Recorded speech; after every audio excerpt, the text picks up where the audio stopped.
मौसम बड़ी खबर का रुख कर रहे हैं। जबलपुर हाईकोर्ट ने आदेश दिया है डॉक्टर्स को कि वो अपनी हड़ताल फौरन खत्म कर दे। हड़ताल खत्म कर काम पर लौटे डॉक्टर्स, पहले काम पर लौटे, उसके बाद अपनी शिकायतें लेकर कोर्ट के सामने आए। डॉक्टर्स की शिकायतों पर 20 अगस्त को सुनवाई होगी। हड़ताल पहले खत्म की जाए फिर होगी सुनवाई। हाईकोर्ट ने साफ कह दिया है डॉक्टर्स को। देश भर में डॉक्टरों की हड़ताल जारी है। कोलकाता में जिस तरह से ट्रेनी डॉक्टर के साथ रेप के बाद उसकी हत्या की गई, उसको लेकर देश भर के डॉक्टर्स में खासा आक्रोश है। और अब जबलपुर हाईकोर्ट ने डॉक्टर्स को आदेश दिया है कि वो तत्काल प्रभाव से अपनी ड्यूटी पर वापस लौटे, उसके बाद शिकायतें लेकर कोर्ट के पास आए।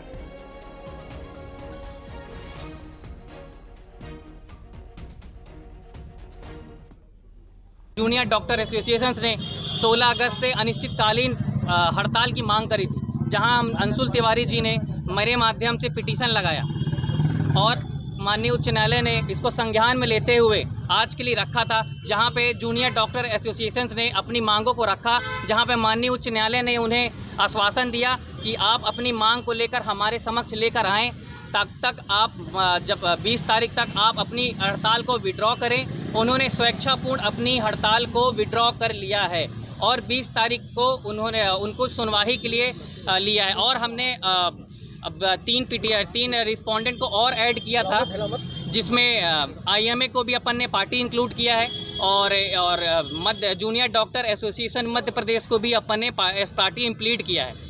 तो जिसका नोटिस सर्व होगा इलेक्ट्रॉनिक मीडिया के माध्यम से, जहां पे वे लोग भी अपनी मांगों को लेकर 20 तारीख को माननीय उच्च न्यायालय के समक्ष अपनी मांग को रख सकते।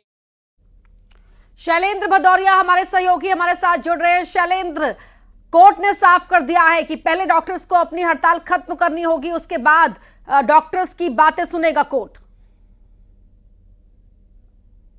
बिल्कुल, देखिए 36 घंटे से अधिक का समय जो है मध्य प्रदेश में जूनियर डॉक्टर्स की हड़ताल का हो चुका है और जिस तरीके से आज भी लगातार वो दूसरे दिन हड़ताल पर थे और सीधे तौर पर वो ये मांग कर रहे थे कि नेशनल सिक्योरिटी एक्ट जो है वो लागू किया जाना चाहिए, सरकार उस पर बात करे, उसके बाद ही हड़ताल ये वापस ली जाएगी।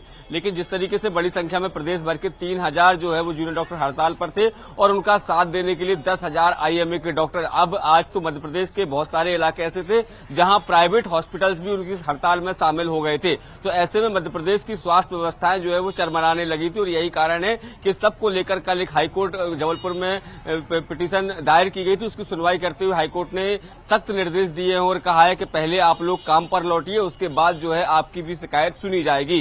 क्योंकि मरीज है, अगर वो बीमार है तो उसको आज इलाज चाहिए होगा, 2 दिन बाद आप उसका इलाज नहीं कर सकते। हो सकता है कि इस दौरान आपकी इस लापरवाही के चलते उसकी जान भी चली जाए। और साफ कहा है कि 20 तारीख को ये समय नियत किया है कि जब जूनियर डॉक्टर्स जो है वो अपनी जो शिकायतें हैं वो लेकर कोर्ट के सामने पहुंचेंगे और कोर्ट उस समय सुनवाई करेगा कि आखिर उनकी शिकायतें कितनी वाजिब है और यदि सरकार को किसी तरह का कोई डायरेक्शन देने की आवश्यकता होगी तो जो हाईकोर्ट है वह उस डायरेक्शन को भी देगा। देखिए, साफ तौर पर जूनियर डॉक्टर जिस तरीके से पश्चिम बंगाल में जो घटनाक्रम पेश आया उसके बाद लगातार ये मांग कर रहे थे कि पहले सीबीआई जांच की मांग की गई तो सरकार ने उस मांग को माना था, लेकिन वो ये कह रहे थे कि ये कोई घटना पहली घटना नहीं, इसके पहले भी लगातार खासकर जो महिला डॉक्टर है उनके साथ इस तरह की दुर्व्यवहार की घटनाएं सामने आ चुकी हैं। यदि कोई पर्याप्त एक्ट नहीं लाया जाएगा तो आने वाले समय में भी इन महिला डॉक्टरों को इसी तरह की परेशानियों का सामना करना पड़ेगा। क्योंकि देखिए, कई महिला डॉक्टर ऐसी हैं जिनकी नाइट ड्यूटी लगाई जाती है, रात को वह अपने हॉस्टल से हॉस्पिटल पहुंचती हैं या कई लोग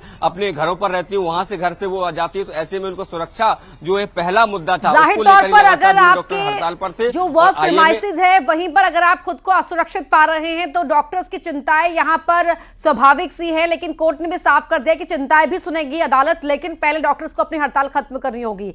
शैलेंद्र, आप आगे भी बने रहिएगा हमारे साथ, आपसे कुछ और खबरों पर बातचीत करनी है। और शैलेंद्र हमारे सहयोगी बता रहे थे किस तरह से अब डॉक्टर्स की हड़ताल को लेकर ये जबलपुर हाईकोर्ट ने अपना आदेश दिया है। वहीं डॉक्टर्स की जो हड़ताल है वो लगातार जारी थी, उसकी वजह से मेडिकल सेवाएं ठप हो गई थी, अस्पतालों में मरीज परेशान हो रहे थे। ग्वालियर में डॉक्टर्स की हड़ताल के बीच एक महिला की मौत हो गई, जय आरोग्य अस्पताल में महिला मरीज की मौत हो गई। देश भर की सड़कों पर डॉक्टर्स का प्रदर्शन वहीं इस बीच देखने को मिल रहा है।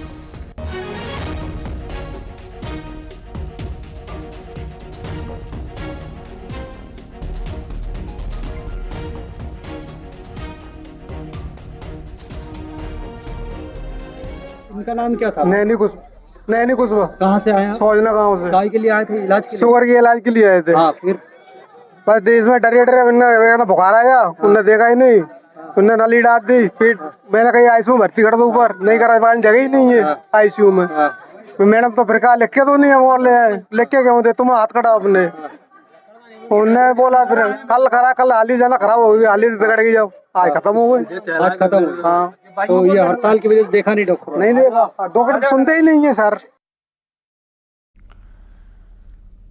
वहीं नर्मदापुरम में ओपीडी बंद है तो वहीं मंदसौर में डॉक्टर्स ने कोलकाता रेप मामले के आरोपी को फांसी देने की मांग की है। नर्मदापुरम में डॉक्टर्स ने काली पट्टी बांधकर रैली निकालकर घटना का विरोध जताया, तो वहीं मंदसौर में डॉक्टर्स ने पश्चिम बंगाल की घटना के विरोध में बाइक रैली निकाली और न्याय की मांग की। दो तस्वीरें आपके टीवी स्क्रीन पर हैं।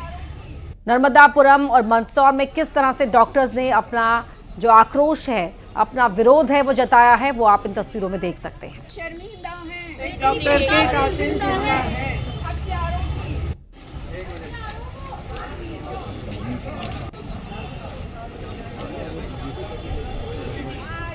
शर्मिंदा हैं। डॉक्टर के कातिल जिंदा है।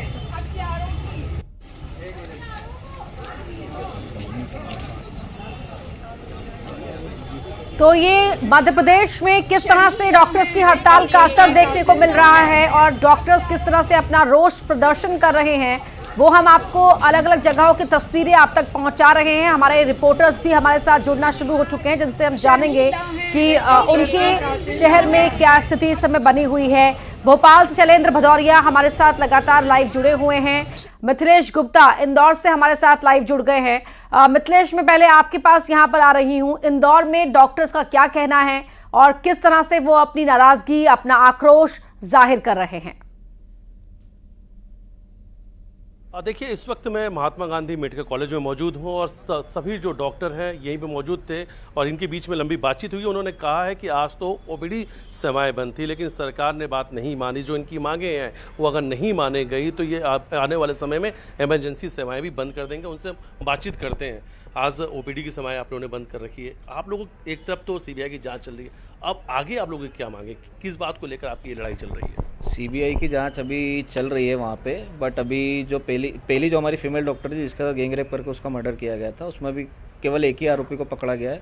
पर तथ्यों से ये सामने आया है कि उसके साथ गैंग रेप हुआ है। बाकी जो आरोपी हैं उनको ऐसा भी सुनने में आ रहा है कि सरकार द्वारा उनको शे दी गई है और उनको देश के बाहर भी कहीं छुपा दिया गया है। एविडेंसेस पूरे सरकार द्वारा मिटा दिए गए हैं। जहाँ पे उसका रेप हुआ वो पूरा सेमिनार हॉल उन्होंने तहस नहस कर दिया। जो गुंडे लाए थे उस दिन रात को 1 से 1,500 गुंडे जिन्होंने अटैक किया है, पूरा अस्पताल को तहस नहस कर दिया, सारे एविडेंसेस भी मिटा दिए। तो हमारी सरकार से यही मांग है कि जब तक पूरे आरोपी नहीं पकड़े जाते, और केवल उस डॉक्टर की बात नहीं है, उसके बाद भी 2 डॉक्टरों के साथ ऐसी बर्बरता की गई है। देहरादून में भी एक नर्सिंग जो लेडी थी उसके साथ। सुरक्षा को लेकर एक सवाल आपसे पूछ लेते हैं कि सुरक्षा को लेकर काफ़ी सवाल खड़े हो रहे हैं। सुरक्षा को लेकर जो सवाल हैं वो बिल्कुल सही सवाल खड़े हो रहे हैं। आप एक बात बताइए, एक डॉक्टर जो अपनी वर्क प्लेस पर जिनका गैंगरेप करके मर्डर कर दिया गया, वर्क प्लेस हमारे लिए सबसे सेफ प्लेस हम मानते हैं उसको। अगर हम अपनी वर्क प्लेस में सेफ नहीं है तो आप ये बताइए, आप हमें कैसे आश्वासन दे रहे हैं कि हम रोड साइड या कहीं बाहर अगर रहेंगे तो वहाँ बिल्कुल सेफ फील करेंगे? और ये सवाल सिर्फ डॉक्टर्स का ही क्यों है सरकार से, या सरकार कहाँ है, क्यों नहीं इस चीज़ में कोई भी कार्रवाई की जा रही है? ये एक फीमेल डॉक्टर के साथ हुआ गैंगरेप का हादसा नहीं है, ये किसी भी महिला के साथ, किसी भी बहन, बेटी या किसी की भी बीवी के साथ में ये हो सकता है। तो कहाँ है, हम कब आवाज़ उठाएंगे? क्या हम किसी एक और हादसा होने का इंतजार कर रहे हैं तो कि क्या उसके बाद इसमें कोई कार्रवाई करेंगे? एक और हो उसके बाद जागेगा प्रशासन, इसी तौर पर यहाँ पर कह रहे हैं। मिथिलेश, लौटेंगे आपके पास। सुशील कौशिक भी जुड़ गए हैं ग्वालियर से हमारे साथ। सुशील, आप बताएं ग्वालियर में क्या स्थिति इस समय बनी हुई है? लगातार जो डॉक्टर्स की हड़ताल जारी है। बिल्कुल, देखिए ग्वालियर में भी डॉक्टरों का जो आंदोलन है लगातार चल रहा है। अभी डॉक्टरों का आंदोलन थोड़ी देर के लिए ब्रेक हुआ है और इसके बाद फिर जो है शाम को 4 बजे डॉक्टरों का आंदोलन शुरू होगा। लेकिन कहीं ना कहीं जो ग्वालियर के जयरोग्य अस्पताल सहित अन्य जो जीआरएमसी के धड़े हैं वो डॉक्टर हड़ताल पर है। 350 से ज़्यादा जूनियर डॉक्टर हड़ताल पर हैं। 2 दिनों से स्वास्थ्य सेवाएं पूरी तरह से चरमरा गई है और इसके चलते आप देख सकते हैं कि आज जो सोजना गांव से कल से इलाज के लिए आई थी नैनी कुशवाहा नाम की महिला मरीज, उनकी भी मौत हो गई है। और निश्चित तौर पर कहीं ना कहीं अब डॉक्टरों की हड़ताल से स्वास्थ्य सेवाएं जो है वो प्रभावित होने लगी हैं, चरमराने लगी हैं। चाहे जीआरएमसी ये दावा करे कि इमरजेंसी में सारी व्यवस्थाएं हैं, रिजर्व के डॉक्टर तैनात हैं, लेकिन जिस तादाद में मरीज ग्वालियर चंबल अंचल के सबसे बड़े अस्पताल जयरोग्य में आते हैं, उस तादाद में अगर डॉक्टरों की हड़ताल होती है तो उससे परेशानियां हैं।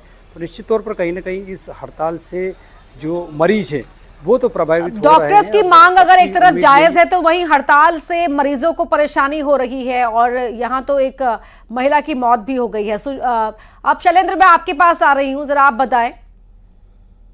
जी देखिए, बिल्कुल अपर्णा, मैं आपको बता दूं कि राजधानी के जो जूनियर डॉक्टर हड़ताल पर हैं वो साफ तौर पर इस बात को कह रहे हैं कि उनको हड़ताल पर जाने का शौक नहीं है, मजबूरन वो उस हड़ताल पर गए हैं। देखिए, जिस प्रोटेक्शन एक्ट की वो बात आज कर रहे हैं, इसके पहले भी वो कई बार इस बात को मांग कर चुके हैं, लेकिन सरकार की तरफ से इस पर कोई पहल नहीं की गई। और अब जिस तरीके से बंगाल में जो घटनाक्रम पेश आया, उसके बाद इस मांग को अब और तेजी दे दी गई है। साफ तौर पर सबसे बड़ी मांग नेशनल प्रोटेक्शन एक्ट को लेकर ही है। और जिस बात का जिक्र देखिए हर जिले के डॉक्टर्स कर रहे हैं, वही राजधानी के डॉक्टर से कह रहे हैं कि बात केवल हमारी नहीं है, बात पूरे देश की बेटियों की है, बात प्रदेश की बेटियों की है, बात जो है हर बहू बेटी की है जो अस्पताल में या दूसरे अन्य कार्यस्थलों पर जाती है। और यदि जब हम बेटी पढ़ाओ बेटी बचाओ का नारा देते हैं और ऐसे में यदि बेटियां पढ़ लिखकर देर रात में काम करने घर से बाहर निकल रही हैं और खासकर मानव सेवा के लिए निकल रही है, उनके साथ अगर इस तरह की जघन्य अपराध को अंजाम दिया जाता है तो बाकी महिलाओं का क्या हाल होगा। यही कारण है कि उनको मजबूरन इस हड़ताल पर आना पड़ा।